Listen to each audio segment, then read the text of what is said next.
प्रणाम।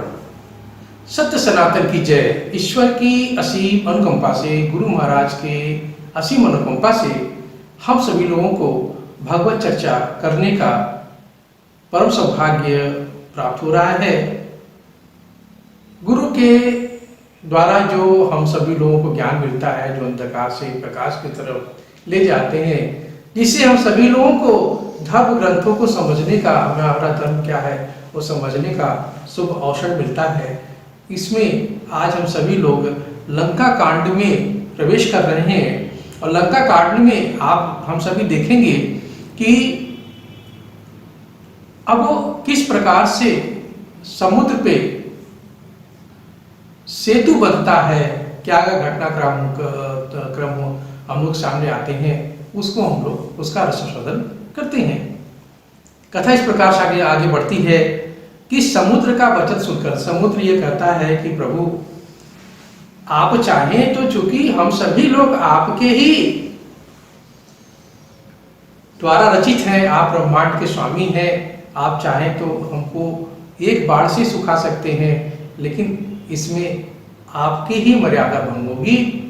आपको ही लोग कहेंगे कि प्रभु ने अपने स्वार्थ के लिए समुद्र को सुखा दिया, क्योंकि मेरा काम जो जल का जो काम होता है, क्षितिजल पावक गगन समीरा अपंच रचित यह अधम शरीरा, तो ये जो समुद्र का जो मेरा जो स्वभाव है, जो जल है, उसको सुखाना नहीं है। प्रभु कोई और मार्ग आप अपनाएं। तो स्वयं प्रभु जब उससे पूछते हैं, अच्छा तुम खुद ही बताओ कि क्या ऐसा आगे तुम लोग क्या करें, तो समुद्र एक रास्ता बताता है, कहता है कि प्रभु आपकी सेना में नल नील नाम के दो बानर हैं, जिनको एक वरदान मिला हुआ है कि जिस पत्थर को छुएंगे वो पत्थर पानी पे तैरने लगेगा और मैं भी यथाशक्ति आपकी मदद करूंगा। तो अब प्रभु श्री राम आदेश दे देते हैं कि भैया ऐसा करो कि जितने बंदर और वृक्ष हैं सभी लोग पहाड़ पत्थर के बड़े बड़े टुकड़े ले आओ और वृक्ष के डालियां ले आओ, जिससे कि पुल हम लोग बना सके। अब इधर खाली आदेश मिलना था कि आप जानते हैं कि लोग का जो स्वभाव होता है बंदर भालुओं का, वो तना कौन उखाड़ने को कहे वो वृक्ष उखाड़ के लाके रख देते थे, पत्थर के टुकड़े कौन कहे वो पहाड़ भी उठा के लाके रख देते थे। तो प्रभु बार बार समझाते हैं कि देखो ऐसा नहीं, जो कहा जाता वही करो। और एक जगह बड़ा सुंदर और है कि प्रभु एक कौतुक भी करते हैं। एक छोटा सा आपको बता दूं कि एक पत्थर स्वयं उठाते हैं और उठा करके उसको जब पानी में डालते हैं तो पत्थर डूब जाता है। इधर नल नील प्रभु के का नाम लिखते हैं, जय श्री राम लिख करके जब पत्थर डालते तो पत्थर तैरने लगता है। अब इधर हनुमान जी पेड़ पर बैठ करके सारा कौतुक तो देख रहे हैं, तो अब सारे जो जन सामान्य में बैठा हुआ है उनके मन में एक शंका होती है कि भाई ये जो प्रभु स्वयं जब डाल रहे हैं पत्थर तो वो तो डूब जा रहा है, और ये नल नील जो डाल रहे हैं तो तैर रहा है, तो फिर ये कैसे ब्रह्मांड के स्वामी है। तब हनुमान जी उतर के आते हैं, कहते हैं कि प्रभु आप एक ऐसी लीला कर रहे हैं, आपकी लीला तो बड़ी विचित्र है, बड़ी अपरंपार है, आप ऐसी लीलाएं ना करें, लीला ऐसी करें जिससे हम सभी लोग समझ में आ गए। आप जिसको पकड़े हैं वो तो तैरेगा ही, जिसको आप छोड़ देंगे वो तो डूब जाएगा। प्रभु ऐसा ना करें, इस पत्थर को आप अपने तरफ ले लेते हैं और लेके छोड़ दे रहे हैं, वो तो बेचारा डूब जाएगा। ये इसका रहस्य था, मैंने आपको बता दिया। अब देखिए यहाँ पे सेतु बन जाती है। सेतु की रचना देख करके प्रभु हंसकर कहते हैं, तुलसीदास जी महाराज बताते हैं, परम रम्य उत्तम यह धरनी, महिमामित जाय नहीं बरनी, करिहु इहाँ शंभु थापुना, मोरे हृदय परम कल्पना। इतना सुंदर सेतु बंध जाता है, पुल बंध जाता है, प्रभु हंसकर कहते हैं अब चूंकि वहां भी लीला करनी है तो कहते हैं कि यहाँ पर मैं शिवलिंग की स्थापना करूंगा। और कहते हैं कि यहाँ कि देखो भाई पृथ्वी तो बड़ी सुंदर है, जिसकी अमित महिमा कहीं नहीं जाती। इससे मेरे मन में यह एक परम विचार आ रहा है, कल्पना आ रहा है कि मैं यहाँ प्रभु श्री राम की स्थापना करूं। शिवलिंग की स्थापना की बात जो है वो कैसे होती है, क्या होती है, मैं किसी और एपिसोड में बताऊंगा क्योंकि कथा बहुत लंबी हो जाएगी। अब कथा आगे लेके चलते हैं। सुग्रीव जी सारी व्यवस्था करते हैं। प्रभु जी का जब आदेश होता है कि हम शिवलिंग की स्थापना करेंगे तो वहाँ पे सुग्रीव जी जो एक चूंकि राजा भी हैं, वानरों के राजा भी हैं, तो वो फिर आज्ञा देते हैं कि भाई ऐसा करो, सारी व्यवस्थाएं करो। और मुनि जनों को बुलाया जाता है। प्रभु श्री राम शिवलिंग की स्थापना करते हैं, जिसको आज हम सभी लोग रामेश्वरम के नाम से भी जानते हैं। कहते हैं मुझे शिव जी के समान कोई दूसरा प्रिय नहीं है। क्यों ऐसा कहते हैं? ऐसा इसलिए कहते हैं, देखिए ये जो हमारा श्री रामचरितमानस है का अर्थ भी यही है कि जो हमारे मन में जो रमण कर रहे हैं, श्री राम के चरित्र का जो हमारे मन में रमण कर रहे हैं। अब चूंकि शिव भगवान स्वयं आप देखेंगे कैलेंडर वगैरह में या किसी और में देखेंगे तो पद्मासन लगा करके वो ध्यान लगाते हैं। वो ध्यान किसका लगाते हैं? वो परम पिता परमेश्वर के का ही ध्यान लगाते हैं, उनके भजन का आनंद लेते हैं। तो वही जो है इसलिए कहते हैं कि शंकर के समान कोई दूसरा प्रिय हमको नहीं है। कहते हैं जो शंकर से विमुख होकर मेरी भक्ति चाहेगा वह मनुष्य मुझे स्वप्न में भी नहीं पा सकता। जो रामेश्वर जी का दर्शन करेगा वह शरीर छोड़ने पर मेरे लोक को प्राप्त होगा। जो यहाँ गंगा जल लाकर चढ़ाएगा वह साक्षात मुक्ति पावेगा। अब इधर देखें, बुद्धिमान नल नील ने जब सुंदर सेतु की रचना कर दी, जब सेतु बनने के निकट था तो उस पर चढ़कर समुद्र को बहुत प्रकार से वो प्रभु देखने लगते हैं। अब प्रभु जानबूझ के थोड़ा चहलकदमी करते हैं, जिससे उसमें जो उस समुद्र के जल में जो भी जीव जंतु हैं उनको भी प्रभु का दर्शन हो जाए और उनका जीवन कृतार्थ हो जाए। सेतु पर पार जाने के लिए भारी भीड़ इकट्ठा हो जाती है। सब क्रमशः उस पार उतर जाते हैं। उधर प्रभु श्री राम के हितार्थ सभी वृक्ष फलों से लद भी जाते हैं। उनकी कृपा प्रभु किस प्रकार से रही।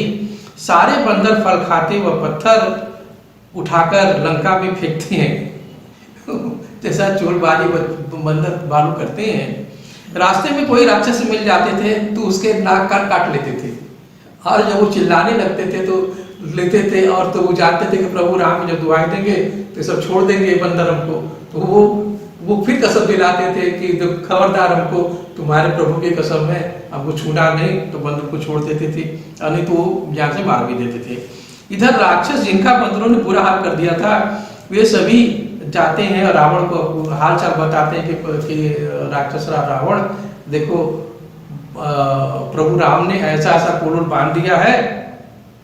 कहता है बांधो बन निधि नीर निधि जलधि सिंधु बारिश सत्य तो निधि कंपति उदधि पयो दिन दीश। अब रावण पूछता है, जब ये वो राक्षस आगे बताते हैं कि राक्षस राज रावण ऐसा ऐसा हो रहा है, पुल बांध दिया गया है, सेना इस पर उतर आई है, तो रावण बड़े आश्चर्य पड़ता है। अब वो समुद्र के जो भी पर्यायवाची नाम हैं वो सारे पर्यायवाचियों को बोलता है। कहता है क्या सचमुच जल निधि यानी समुद्र, नीर निधि, पयो निधि और सिंधु बारिश उदति वयोनिधि नदी को क्या बांध दिया है? आश्चर्य करता है कि क्या पुल पे, क्या समुद्र पे जो है पुल बांधना आसान था? ऐसा हो ही नहीं सकता, समुद्र कितना गहरा था, बहुत गहरा होता है।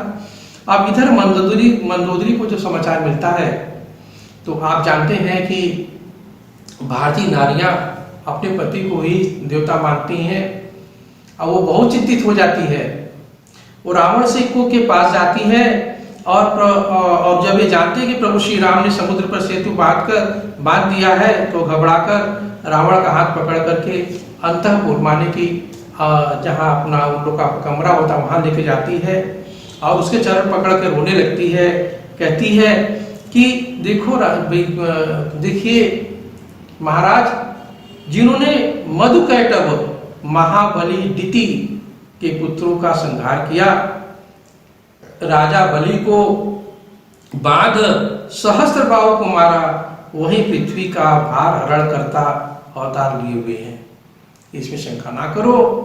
उनसे शत्रुता मत कीजिए, जानकी जी को लौटा दीजिए, प्रभु के शरणागत हो जाइए, इसी में हम सभी की भलाई है। ऐसा कह नेत्रों में जल भरकर कहती है, प्रभु के चरणों का भजन कीजिए, इससे मेरा सुहाग बना रहेगा। कुल मिला के स्त्रियां ही चाहती कि मेरे पति का सुहाग बना रहे। अब अभिमानी रावण क्या कहता है आगे सुने आप। तू व्यर्थी भयभीत है। अब उसको दिलासा दिलाता है मंदोदरी को कि मेरे समान बलशाली कौन है। मैंने कैलाश पर्वत को अपनी भुजाओं से मंथन कर दिया था, अपना शीश काट करके रावण वो भगवान शिव को मैंने चढ़ा दिया था। मैंने मेरे पुत्र मेघनाथ ने इंद्रगुप्त को जीत लिया था। मैंने सारे दिक्पालों को अपने खूब बड़ाई करता है, कहता है कि बता मेरे समान संसार में बलवान कौन है। और मंदोदरी निराश हो जाती है, कहती है कि यह मेरा पति काल के बस में हो गया है। रावण सभा की ओर प्रस्थान करता है, सभा में अपने मंत्रियों से सलाह करता है कि किस प्रकार युद्ध की रणनीति बनाई जाए। मंत्री कहते हैं, हे राक्षस राज रावण सुनिए, भालू बंदर मनुष्य ये तो हमारे आ रहे, वो जो वहां पे उसकी चापलूसी करने वाले मंत्री गए थे, वो यही बात कहते हैं। अब उसमें से रावण का एक और पुत्र है जिसका नाम है प्रहस्त। वो प्रहस्त हाथ जोड़कर कहता है सबके वचन श्रवण सुनी, कहा प्रहस्त कर जोरी, नीत विरोध न करिय प्रभु, मंत्रिय मति अति थोरी। हे स्वामी, नीति का विरोध न कीजिए, आपके मंत्रियों की बुद्धि बहुत थोड़ी है। अब इसके आगे कथा अगले एपिसोड में बताऊंगा। एक छोटा सा वचन। कर्पूर गौरम करुणावतारम, संसार सारम,